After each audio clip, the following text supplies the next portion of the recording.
Cours de géométrie, réciproque et contraposé, et application, plutôt étude de la réciproque du théorème de Pythagore, mais on va se concentrer sur les premières parties, puisque la plupart des élèves absents ont été absents quand a été traité la première partie du cours. Bien. Alors nous allons commencer par surligner les choses importantes.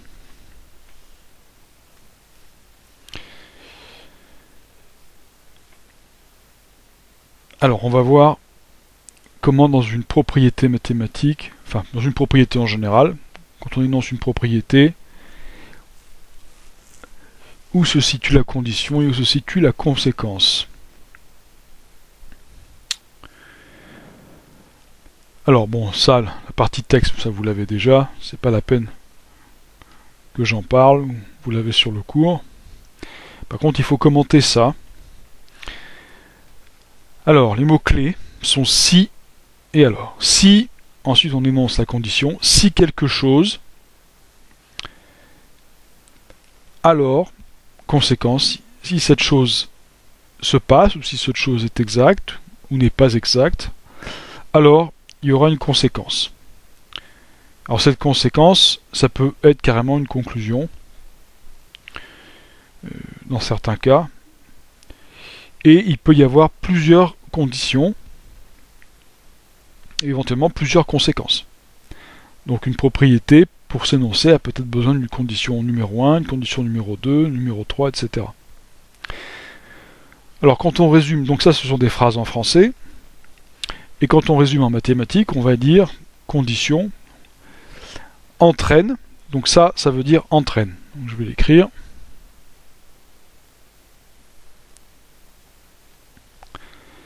Cette double flèche là signifie entraîne ou implique.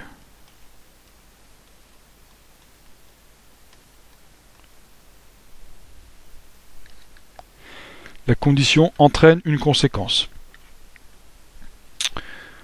Alors un petit exemple.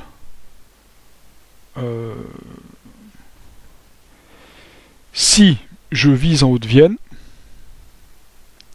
alors je vis en France. Alors, ma condition c'est je vis en Haute-Vienne.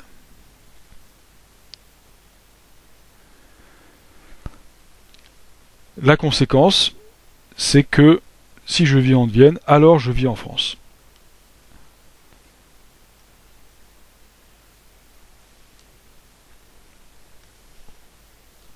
Condition.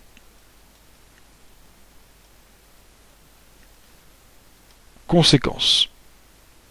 Alors il y a des propriétés qui sont vraies, d'autres qui sont fausses.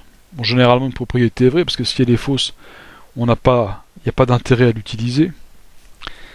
Donc là, c'est vrai, effectivement, puisque la Haute-Vienne se situe en France, si j'habite en Haute-Vienne, qui est un ensemble plus petit que la France, alors je vis forcément en France.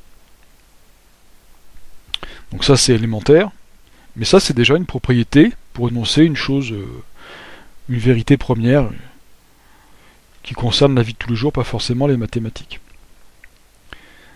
Donc ça, c'était la propriété de départ, si, conséquence, alors... Pardon, si, condition, alors conséquence. Réciproque.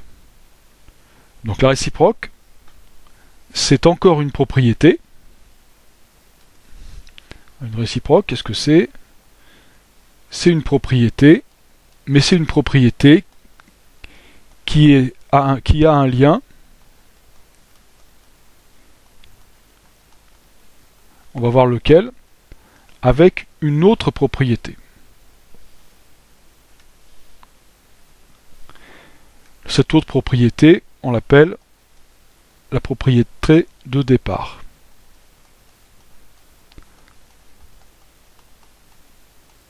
Propriété de départ.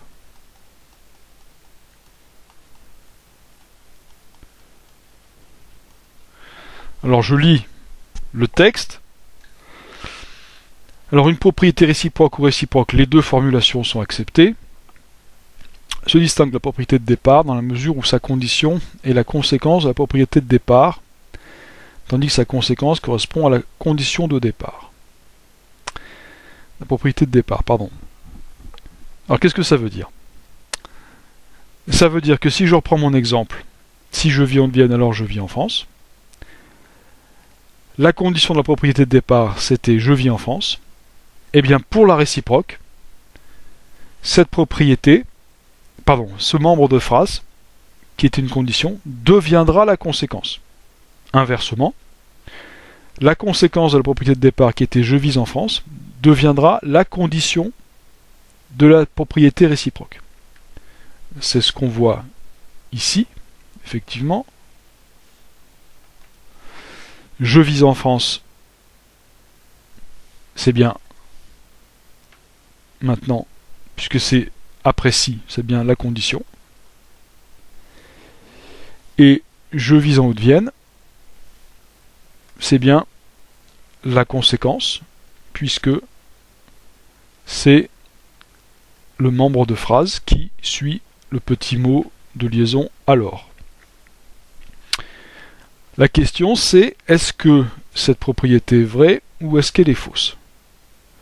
Alors si je vis en France, je peux vivre n'importe où en France. Alors ça peut être en Vienne, ça peut être dans un autre département. Il y en a 95. Et si on prend la France ultramarine, outre-mer, ça fait encore quelques-uns en plus. Donc, le fait de vivre en France n'implique pas forcément que je vis en Haute-Vienne, puisque l'Haute-Vienne, c'est l'un des 95 départements de la France métropolitaine. Donc, l'un n'implique pas forcément l'autre. Alors, ça peut être le cas, mais c'est pas forcément le cas. Or, il faut que ce soit forcément le cas pour que la propriété soit vraie. Donc, cette propriété est fausse. On va écrire que c'est faux. Et ça, c'est un principe. Une réciproque, une propriété est généralement vraie, sinon la propriété n'a pas beaucoup d'intérêt. Mais la réciproque, elle, ne l'est pas toujours. Donc on va voir ça, ce petit principe qui est à retenir dans la deuxième page.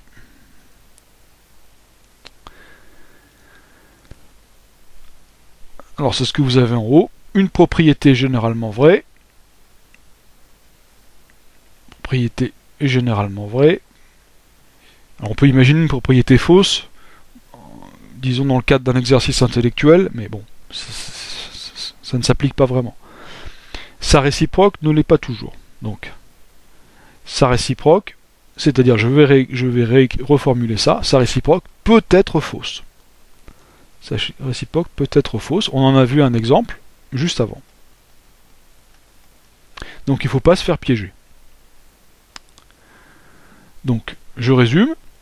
Qu'est-ce qu'on a vu? Une propriété si, condition, alors, conséquence. La réciproque est liée à la propriété dans la mesure où c'est le même vocabulaire, la même phrase, simplement. La condition pour la propriété de départ devient la conséquence pour la réciproque.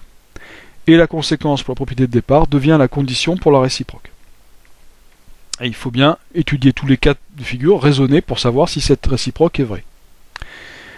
Maintenant, troisième notion, cette notion de ce mot barbare de contraposé. Donc, contre, ça veut dire quelque chose qui s'oppose. Ah, c'est pas ce que je voulais faire. Quelque chose qui s'oppose. Alors, la définition. Une contraposée, c'est une propriété également, donc je vais le dire. C'est également une propriété.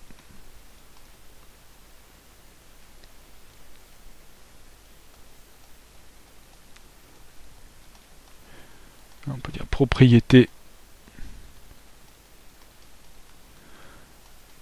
contraposée.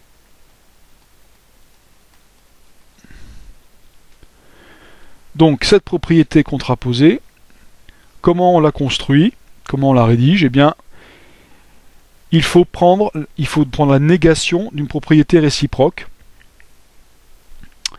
la propriété des stocks peut être vraie ou fausse, on l'a vu, suivant les cas. Autrement dit, pour rédiger la contraposée, il faut commencer par rédiger la réciproque et rajouter ne pas, hein, pour schématiser, rajouter en tout cas une négation, et on a écrit la contraposée. Donc notre exemple de tout à l'heure, on le reprend. Tout à l'heure c'était la réciproque. Si je vise en France, alors je vise en Haute-Vienne. C'était la contraposée. Pardon, c'était la réciproque. Cette fois-ci, donc, la négation de je vise en France, c'est je ne vis pas en France. Je ne vis pas en France. Et la négation de je vis en Haute-Vienne, c'est je ne vis pas en Haute-Vienne. Alors, même question que tout à l'heure. Alors, avant de répondre à la question, on va commencer par définir les membres de phrase. Ça, c'est la condition. Donc, c'est une nouvelle condition, hein, puisque le fait de rajouter une négation, ben, ça change la nature de la phrase un peu. Et la conséquence, qui est également nouvelle.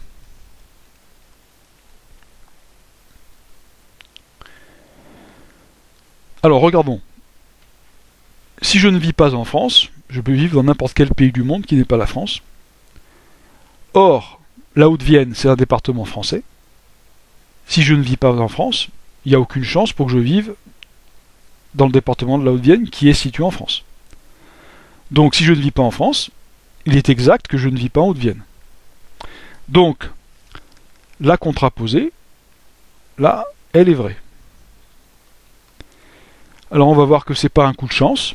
C'est pas seulement parce que cette phrase a été rédigée de cette manière. C'est un principe absolu, ce qu'on écrit ici. La contraposée dépend, la véracité de la contraposée dépend de celle de la propriété. Si la propriété de départ est vraie, la contraposée est vraie. Si la propriété de départ est fausse, ce qui, bon, arrive si on fait un exercice intellectuel pour étudier ça, mais qui arrive quasiment jamais, la contraposée est fausse aussi. Donc, pour résumer ça, ce qui est peut-être plus important, ça serait de surligner la dernière phrase. En d'autres termes, la propriété de départ et la contraposée disent la même chose, mais d'une manière différente, à cause de la négation. Voilà. Donc, propriété de départ et contraposée fonctionnent la main dans la main. Donc voilà ce qu'il y avait à dire sur la partie la plus théorique. Maintenant, on va voir des exemples en géométrie de ces histoires de propriétés contraposées et autres. Alors, exercice résolu, partiellement résolu. Donc, l'idée, ça serait que je lis ça, hein, je vais lire cette phrase, et je ne vais pas vous dire si c'est vrai ou si c'est pas vrai. Hein, quand j'aurai fini de lire, donc je lis tout de suite.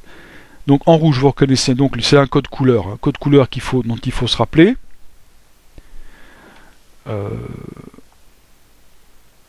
Voilà. Donc ça c'est code couleur. Rouge pour la condition.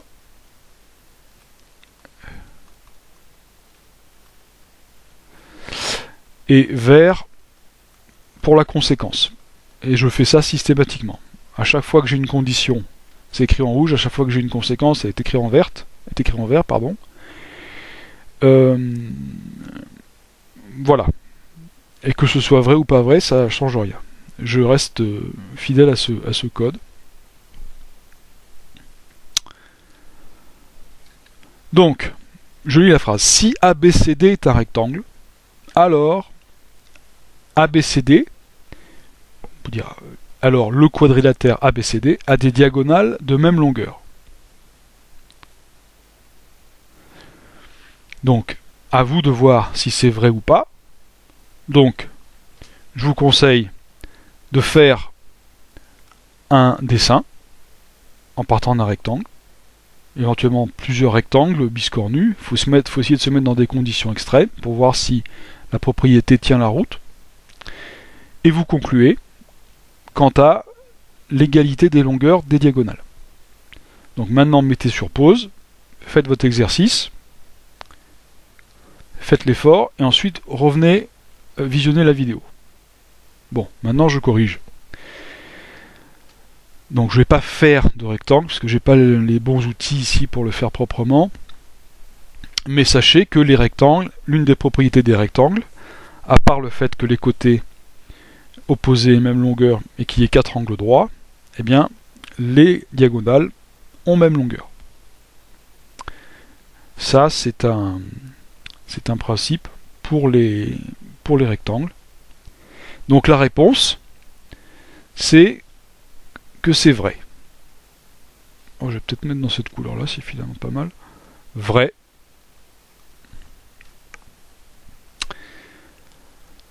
Alors, maintenant, entre parenthèses, il y a le résumé sous forme mathématique, sous forme de symboles mathématiques. Alors, ce qu'on va faire, c'est qu'on va donner un nom à la condition et à la conséquence. D'accord? Mais en fait, ce nom, on va le donner plutôt au membre de phrase. Donc, le membre de phrase ABCD est un rectangle, qui est même une affaire, oui, ABCD est un rectangle. On va lui donner le nom grand A. On va l'appeler grand A. Donc ça va être grand A. Et ABCD a des diagonales de même longueur, ce membre de phrase, on va l'appeler grand B. Alors on va garder le rouge par contre, là on va pas mettre ça en vert. Et puisque c'est vrai, on peut dire que grand A entraîne grand B.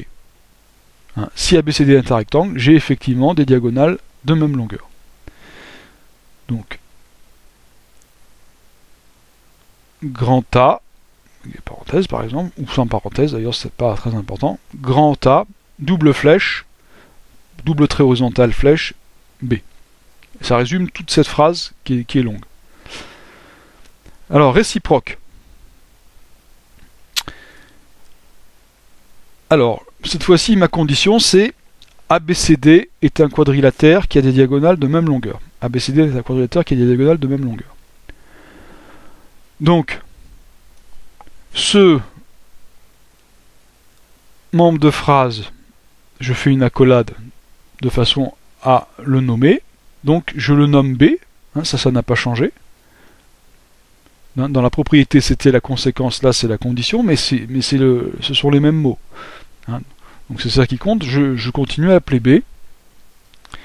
Et ABCD est un rectangle, je l'appelle A.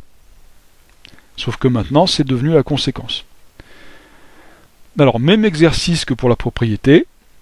Posez-vous la question, si je pars d'un quadrilatère qui a des diagonales de même longueur, est-ce que ce quadrilatère est forcément un rectangle?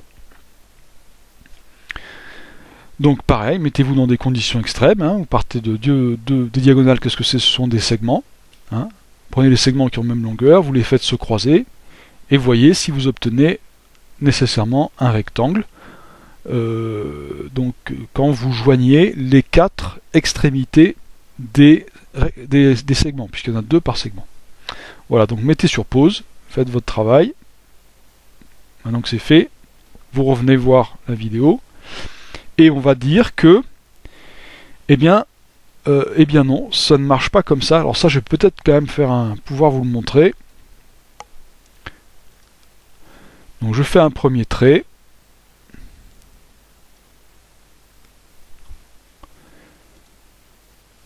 Un deuxième, qui a à peu près la même longueur. Et maintenant, je vais joindre tous ces traits. Ah non, c'est pas ce que je voulais faire. Voilà.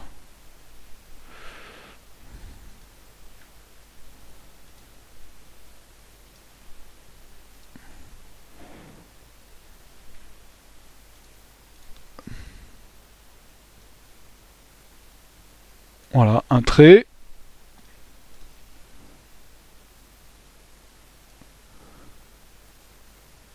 de traits, à peu de choses près, c'est pas très précis.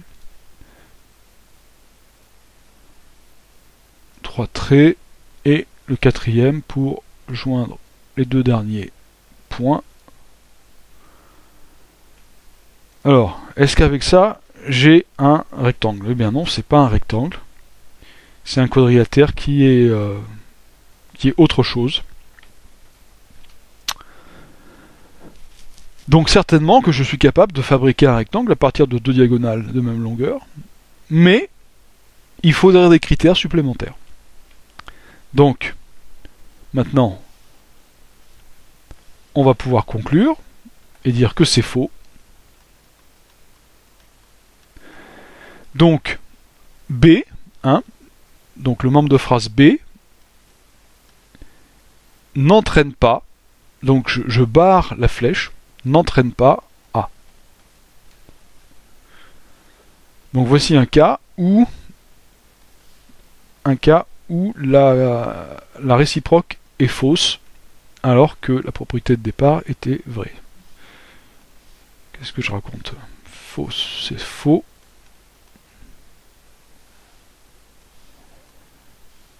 C'est faux, disais-je.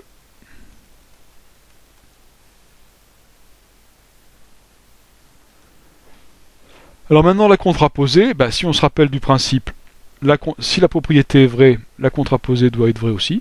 Maintenant, on va vérifier que c'est le cas. Alors, si ABCD est un quadrilatère qui n'a pas des diagonales de même longueur, alors là, ce membre de phrase n'est pas le même que celui qui est au-dessus, puisqu'on a une négation. Donc il ne faudrait pas l'appeler B, il faudrait l'appeler C, parce que c'est autre chose. Par contre, comme c'est une condition, ça reste le code couleur, ça reste le rouge. Donc on va l'appeler grand C.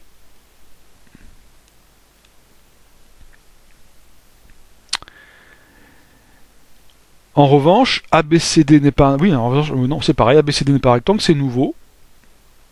Hein, ce n'est pas A, on va l'appeler D.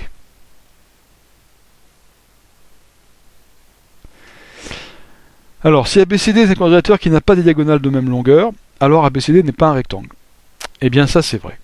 Là, je ne vous laisse pas chercher, puisqu'on sait que c'est vrai. On sait que l'une des propriétés d'un rectangle, c'est d'avoir des diagonales de même longueur. Si c'est pas le cas, ben ça ne peut pas être un rectangle. Donc ça, c'est vrai. Il est vrai de dire que si un quadrilatère n'a pas des diagonales de même longueur, alors ce n'est pas un rectangle.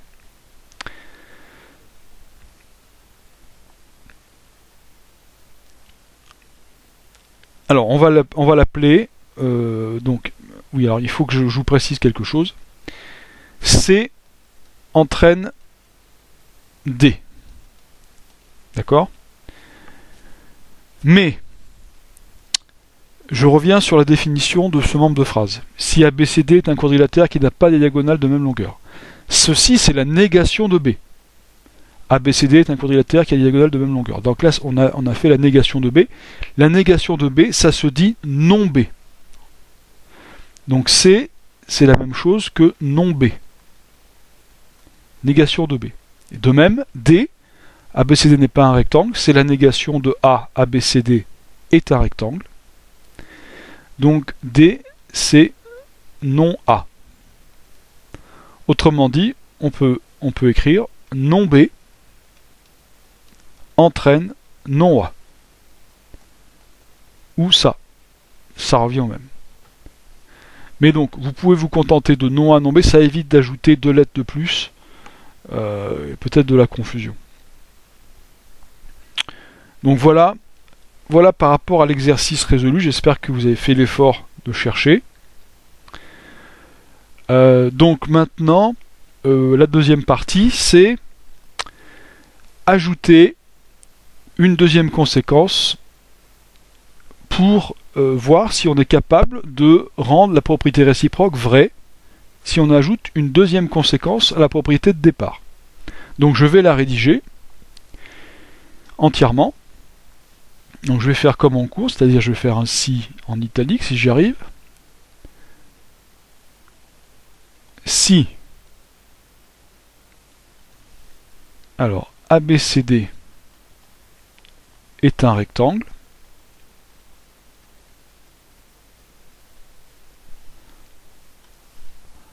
alors ABCD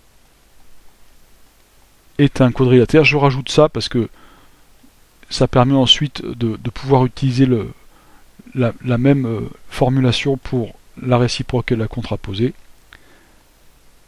Est un quadrilatère dont les diagonales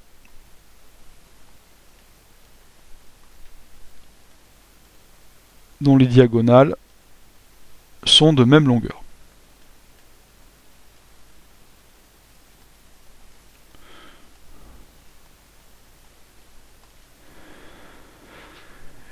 Et ça, évidemment, c'est vrai.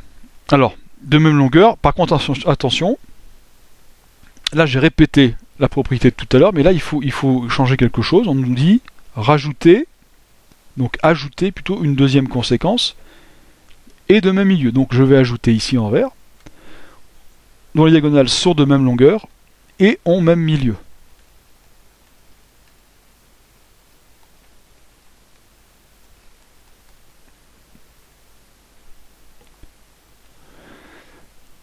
Donc,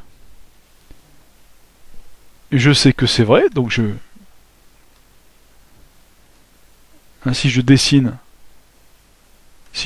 un rectangle, je vais m'apercevoir que les diagonales se coupent en leur milieu, mais ça, je le sais même pour d'autres quadrilatères, puisque un rectangle, c'est une figure qui a des propriétés d'un parallélogramme. Les parallélogrammes se coupent en diagonales qui se coupent en leur milieu, et le rectangle donc dérive d'un parallélogramme, donc il a ces propriétés-là. Par contre, un parallélogramme n'a pas généralement n'a pas des diagonales de même longueur, sauf si c'est un rectangle. Donc, ceci est vrai.